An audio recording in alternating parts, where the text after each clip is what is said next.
Bienvenue chers téléspectateurs d'Afro Info des 43. Voici en image les blindés achetés par les présidents de la République démocratique du Congo pour mettre fin aux terroristes du M23 et des groupes armés. Le 22 juillet, un certain nombre de véhicules MK20 ont été aperçus dans les rues de Kinshasa, la capitale de la RDC, alors que les autorités renforçaient la sécurité avant les Jeux internationaux de la francophonie qui devaient débuter cette semaine-là. Environ 4500 policiers supplémentaires soutenus par les agents de la sécurité de l'État ont été déployés avant l'événement. La République démocratique du Congo aurait pris une livraison de 20 véhicules bombe 4 au début de cette semaine, de cette année, suite à la livraison d'un nombre inconnu d'un nombre de véhicules blindés légers Matla 4x4 de Paramount fin 2022. Au moment de son lancement, Paramount dit que Matla avait des commandes de 50 véhicules de 2 clients. Les bombes 4 sont équipées de tourelles à canon sur leur toit. La famille bombe 4x4, bombe 4x4, 6 bombes, 6 et 8 x 8, bombe 8, présente un plancher plat protégé contre les mines, offre une stabilité inférieure et meilleure que les coques blindées en forme de V, lancées par l'Afrique du Sud. Les 3 modèles partagent 80% des composants communs pour réduire les coûts de vie et faciliter la formation et la logistique. Un diesel à 6 cylindres donne une vitesse de pointe de plus de 110 km/h, de bombe 4 à une vitesse de pointe d'environ 150 km/h, ce qui en fait l'un des véhicules blindés les plus rapides au monde. Depuis son lancement en 2019, le bombe 4 a été commandé par 6 pays, dont la République démocratique du Congo, les Émirats arabes unis, les Togo et l'Inde. Il est construit en grand nombre pour l'armée indienne par les Bharat Forge sous le nom des Kalyani M4. En août 2022, Paramount a révélé que le bombe 4 serait construit en Thaïlande sous le nom des Délions. La société espère également produire le bombe 4 en Arabie Saoudite. La RDC acquiert également des avions de Paramount et reçoit 6 avions de renseignement, de surveillance et de reconnaissance Moiri. Lors de l'exposition Africa Aerospace et Defense en septembre de l'année dernière, Paramount a déclaré avoir reçu les commandes pour 9 de 2 forces aériennes. Le Mozambique a acquis les 3 autres, note Congo virtuel. Après la Belgique, c'est l'Angola et l'Égypte qui viennent de refuser l'accréditation des ambassadeurs rwandais proposés à leurs pays respectifs. Il s'agit de Charles Katamba pour l'Angola, de Dan Munyumba pour l'Égypte. Plus rien ne va dans la diplomatie rwandaise. La Belgique, l'ancienne puissance coloniale de ces pays agresseurs de la République démocratique du Congo à travers les terroristes du M23, a rejeté l'accréditation de Vincent Karega, l'ancien ambassadeur rwandais en poste à Kinshasa au moment de l'envahissement de Rutshuru, Masisi et Nyiragongo par les marionnettes de Kigali. Pour plusieurs observateurs, les difficultés auxquelles font face le Rwanda au niveau de sa diplomatie est un résultat positif de plaidoyer et lobbying de Kinshasa pour que les sanctions soient prises contre ces pays agresseurs de la République démocratique du Congo, notmediacongo.net.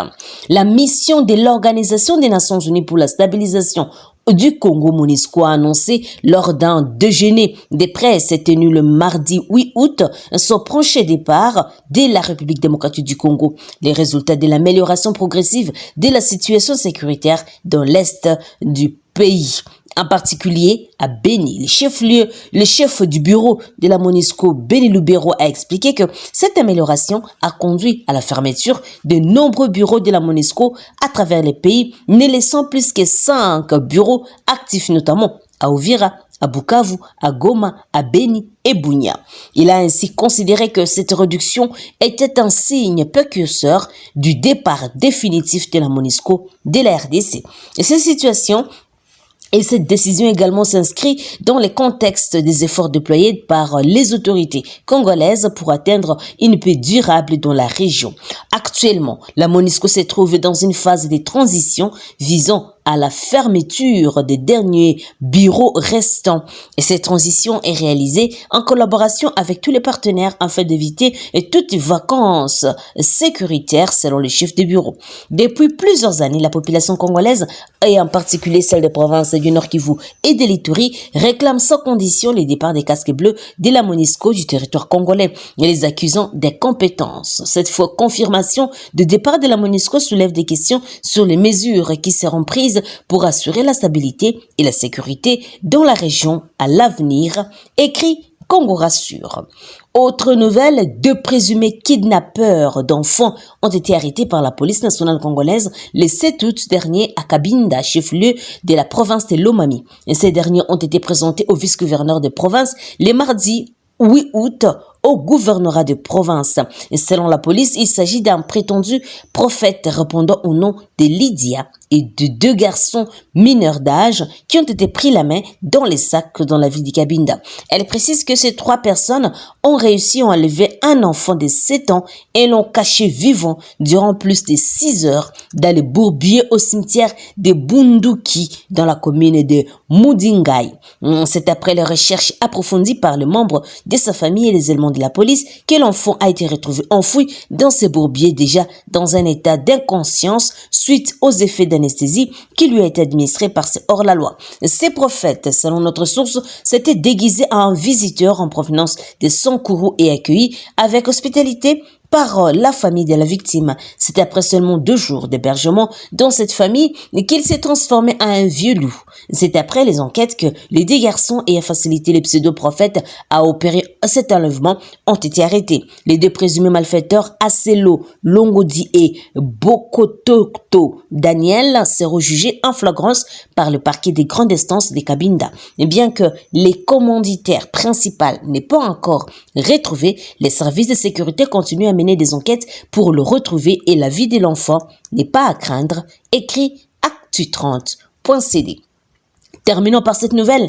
Une attaque attribuée aux miliciens de la Codeco contre l'hôpital et l'essai de déplacer des Drodro dans le territoire de Djougou de la province de l'Ituri a déjà été déjoué par les casques bleus de la MONUSCO sans lundi 7 août 2023. Des hommes armés progressaient vers cette structure sanitaire hôpital où étaient internés plusieurs malades après une attaque qui a coûté la vie à 4 civils au centre commercial voisin de Largo. À en croire la mission onusienne, plus de 1000 déplacés du site des Drodro et certains humanitaires ont trouvé refuge à la base de la MONUSCO face à la menace de ces groupes armés. Par ailleurs, les miliciens de Codeco ont assiégé l'hôpital des Drodro, proche du site où sont installés des milliers de déplacés. Alertés, les casques bleus de la MONUSCO se sont immédiatement déployés sur place pour stopper l'avancée de ces hommes armés. Et ces forces de la MONUSCO ont tiré plusieurs coups de feu et qui ont mis en déroute ces assaillants qui ont tenté de résister en répliquant par des tirs nourris, rapporte la radio de la mission. Au regard de cette instruction, les casques bleus continuent à dominer la région en faisant des patrouilles en vue d'écarter toute menace de ce groupe armé. Et en revanche, les sources de la MONUSCO de la mission onusienne précisent qu'il y a environ 1500 déplacés des Drodro ont passé la nuit à la base de la MONUSCO et ils ont regagné leur camp le mardi matin.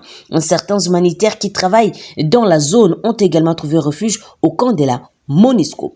Chers téléspectateurs d'Afro Info DESA 43, merci de nous avoir suivis jusqu'à la fin. N'oubliez pas de vous abonner, de nous laisser un commentaire, aussi activer la petite cloche de notification pour recevoir nos informations à temps réel. Je suis Santi Chesenga depuis la province de l'Ituri pour Afro Info DESA 43. Au revoir.